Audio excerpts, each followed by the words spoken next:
Putra asli Bengkulu Selatan, Rifai Tajudin dan Yefri Sudianto memiliki visi membangun Kabupaten Bengkulu Selatan yang mandiri dan berkelanjutan. Dengan moto kerja keras, kerja cerdas, kerja ikhlas, transparan, dan akuntabel, paslon nomor urut 3 ini membawa misi ekonomi kerakyatan melalui infrastruktur, layanan kesehatan, pertanian, perikanan, industri kreatif, serta pemerintahan yang bersih.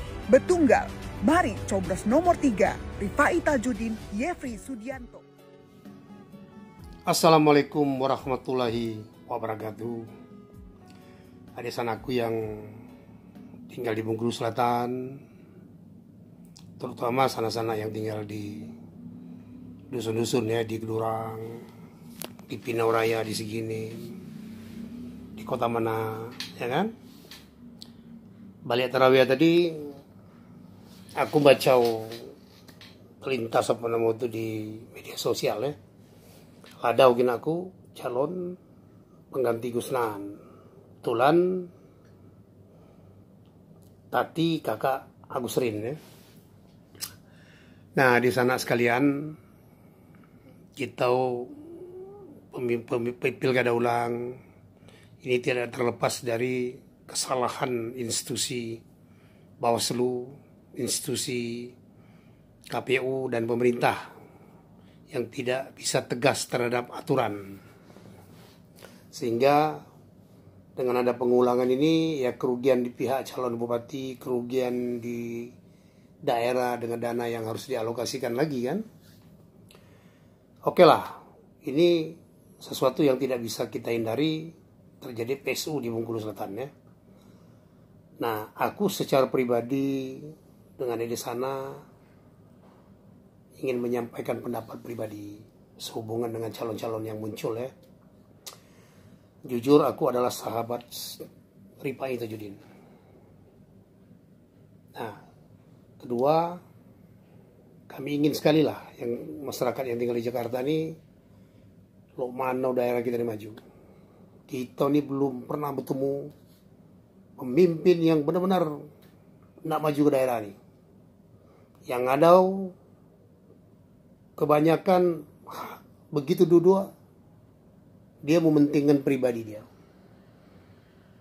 Nah, semua ini tidak terlepas karena memang mereka belum mempunyai persyaratan secara mental untuk menjadi bupati.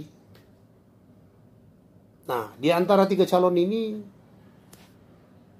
aku merekomendasi saudara Rifai Tajudin. Saudara Rifai Tajudin ini memenuhi syarat untuk memajukan daerah Bengkulu Selatan ini. Pertama, saudara Rifai ini didukung oleh Partai Gerindra. Kita tahu kan, Partai Gerindra adalah partai pemenang pemilu. Kalau cuma cerita banyak akses di pusat, itu bohong lah itu. Rifai adalah didukung oleh pemerintah pusat. Titik. Dialah yang punya akses yang paling banyak untuk melobi pusat untuk menurunkan anggaran di daerah Bengkulu Selatan. Kedua, desa anakku yang tinggal di dusun, kita jangan lupa, jemau ini menjadi bupati gaya banyak. Sifat sombong bisa muncul. Kamu nak melami, belum tentu kamu di Lamiang. Nah, kalau saudara Rifai Tajudin ini kawan aku betul secara pribadi. Karena dia punya sifat egaliter. Dia ini memandang jemu buntu, jemu menengah, jemu kayau. Di mata dia sama. Dan dia tidak membeda-bedakan. Itu kelebihan saudara Rifai. Nah, kelebihan ini modal buat membangun Bengkulu Selatan. Karena komunikasi itu sebagai masukan. Kalau kamu ndak ngici aja segau dengan bupati lah mana. Nah, kedua, sifat penolong dia ini bagus. Satu keluarga besar Rifai Tajudin ini mempunyai jiwa yang senang membantu orang lain. Boleh cari tahu. Begitu bukan muji-muji nih. Kakak, adik-adik itu luar biasa, sifat sosial sangat tinggi ya. Ya kan? Nah, ini modal kita bagaimana dia merasakan penderitaan rakyat. Kalau pemimpinlah menjaga jarak dengan rakyat, lo mana tidak keruan nasib rakyat, ya kan?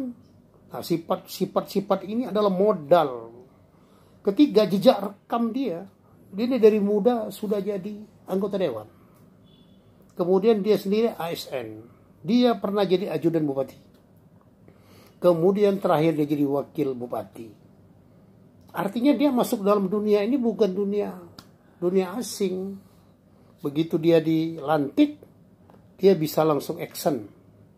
Akan beda dengan orang yang tidak punya pengetahuan di bidang ini, memimpin ya orang lain lagi di belakangnya.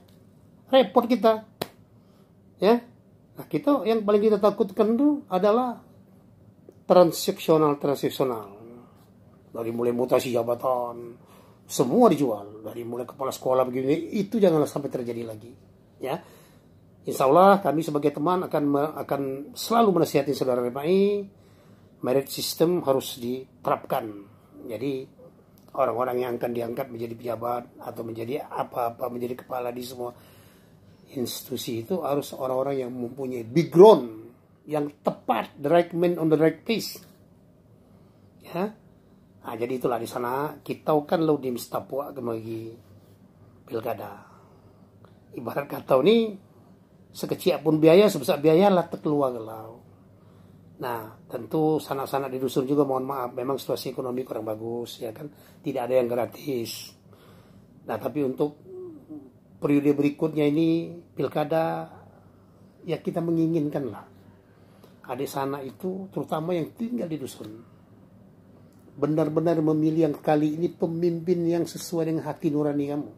Tapi hati nurani ini berdasarkan melihat jejak rekam pemimpin, melihat jejak rekam keluarga pemimpin. Itu yang perlu kalian perhatikan. Nah, yang paling rugi kalau kamu salah pemimpin selama 5 tahun lagi itu adalah desa-desa. Itu paling rugi. Seandainya suara kamu itu dibeli dengan 150.000, kamu bagilah 5 tahun itu. Kerugian kamu banyak. Kalau kamu punya bupati yang bagus, nanti akan banyak bantuan pupuk, bantuan ini, bantuan ini, bantuan ini, bantuan ini, bantuan ini. Karena di tangan pemimpin semua itu akan terwujud.